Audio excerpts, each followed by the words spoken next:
National plan to protect old growth forests in the country is being abandoned. Thanks for joining us for Newswatch 12 at 6:30. I'm Haley Gravitt. And I'm Tim Quidadamo. Newswatch 12's Rocky Walker spoke to conservationists on this plan and what it will mean for our forests without the amendment.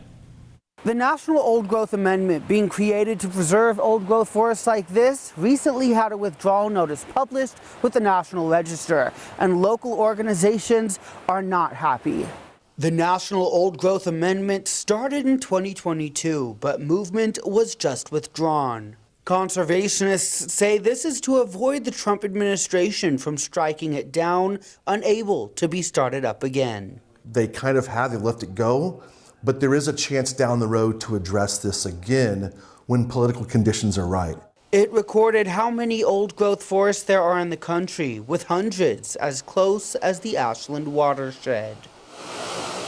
It planned to standardize adaptive management methods to account to current climate conditions. There are all these factors that go into forest health, and it was going to give the agency some flexibility to figure out how to do that wherever they were located. Some conservationists say without standards like these, we may fall too far behind in the battle against climate change.